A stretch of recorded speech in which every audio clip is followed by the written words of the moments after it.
स्मृतिदिन आहे. आणि खरं तर श्रीधरराव नाईकांचं वय 35 वर्षापूर्वी 36 वर्ष होतं. आणि 36 वर्षासारख्या तरुण माणसाने एवढं काम आपल्या छोट्या वयामध्ये करून ठेवलं की आज 35 वर्षानंतर सुद्धा श्रीधर नाईकांचा प्रेमीचा कार्यक्रम, श्रीधर नाईकांची आठवण, श्रीधर नाईकांच्या आठवणीचा उजाळा आजही तेवढ्याच प्रेमाने आणि तेवढ्याच भावपूर्ण श्रद्धांजलीने या ठिकाणी व्यक्त होतो. हीच खरं तर श्रीधर नाईकांची कार्याची पोच पावती या ठिकाणी आहे. 35 वर्षापूर्वी श्रीधरराव नाईक यांनी काही पहिलं राजकारण हे आपलं ध्येय मानलं नव्हतं. व्यवसायाच्या निमित्ताने, त्यांच्या वडिलांच्या, त्यांच्या भावाच्या निमित्ताने जवळ आलेला मित्रपरिवार आणि त्या मित्रपरिवाराला असलेली मदत, मग जे खेळाडू खेळत आहेत त्या खेळाडूंना प्रोत्साहन द्यायचं, जे कॉलेजमध्ये शिकत आहेत त्यांना शिकण्यासाठी मदत करायची, जे व्यवसाय करतायत त्यांना मार्गदर्शन करायचं.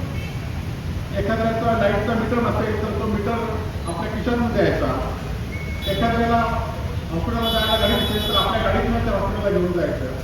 अशी छोटी छोटी कामं 30-40 वर्षापूर्वी नाईक यांनी केली. आणि त्यातून श्रीधर नाईकांचा राजकीय उदय झाला. खरं तर त्यांना राजकीय कारकीर्द सुद्धा मोठी नव्हती. 36व्या वर्षी त्यांचं निधन झालं आणि खरं तर 30-32व्या वर्षीच राजकारणात आले. आणि 4-5 वर्षामध्ये आपल्याला दिलेली जबाबदारी आहे त्या जबाबदारीने ध्येयबद्ध विसरून त्यांनी काम केलं आणि त्या कामातून त्यांना लोकप्रियता मिळाली, लोकांचं काम केलं. पण दुर्दैवाने त्यांनी ते ध्येय वेड्याप्रमाणे काम केलं, त्यांच्याजवळ त्यांचा जीव गेला. ही खरं तर आमच्या दृष्टीने दुःखदायक गोष्ट त्या ठिकाणी होती. परंतु 35 वर्षामध्ये सुद्धा आज पण आपण हा कार्यक्रम एवढ्यासाठीच करतो की आजच्या तरुण मुलांना कळलं पाहिजे की श्रीधर नाईकांची नेतृत्व कसं होतं. आज कोणी कुठल्या राजकीय पक्षामध्ये असून देत, परंतु तरुण कार्यकर्त्यांनी राजकारणामध्ये सामाजिक काम म्हणून बघितलं पाहिजे. म्हणूनच हा कार्यक्रम आपण साजरा करत असतो. खरं तर एखाद्या बॅनरवर फोका आला, एखाद्या नेत्याच्या पाठीला आपण फिरलो की तो सामाजिक कार्यकर्ता होत नाही. तर त्यासाठी श्रीधर नाईकांचं काम केलं पाहिजे आणि ते काम केलं तर 35 वर्षांनी सुद्धा लोक ते काम विसरत नाही. हे आपण पुढचं ध्येय सगळ्यांनी ठेवलं पाहिजे. आज अनेक तरुण मंडळी या ठिकाणी आज सुशांत असुदे, संकेत असुदे, त्यांचं वय तेव्हा 10-8 वर्ष होतं. परंतु त्यांच्या वडिलांनी ठेवलेलं काम आज त्यांना सुद्धा ध्येय या ठिकाणी आहे.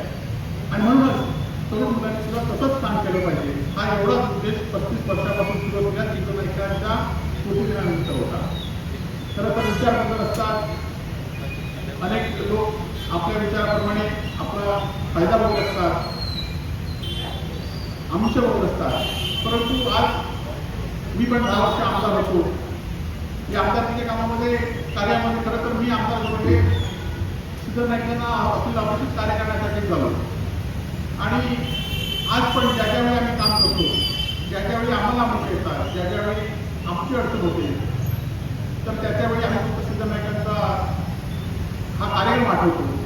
त्या कार्यक्रमामध्ये सुद्धा 35 वर्षानंतर जी माणसं, ज्या माणसाला श्रीधर नाईकांनी काही दिलं नाही, आम्ही काही दिलं नाही, तरी पण ती माणसं येत असतात. आज आकाश सगळीकडे फाटलंय, परंतु फाटलेल्या आकाशामध्ये सुद्धा मगाशी आपण जी समई पेटवली, तसा समई पेटवण्याचा लोक वाट बघत आहेत.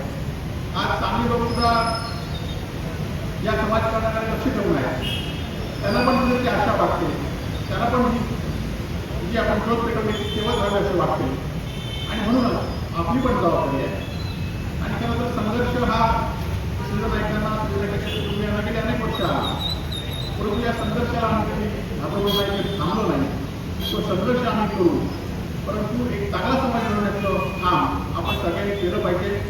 आम्ही ते काम करण्याचा प्रामाणिक प्रयत्न मी असू दे, आमचे कुटुंबीय असू दे, किसान असू दे, आम्ही निश्चित त्या ठिकाणी करू.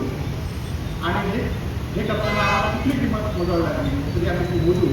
कारण समाजातले आज 22 तारखेला ते लोक येणार आहेत, त्यांचे डोळे आज त्यांच्या डोळ्यात आम्हाला पुढच्या वर्षी सुद्धा त्या डोळ्यामध्ये डोळे बघून आम्हाला या कार्यक्रमासाठी येता आलं पाहिजे. म्हणून हा कार्यक्रम, म्हणून आमची ती लढाई आम्ही चालूच ठेवू.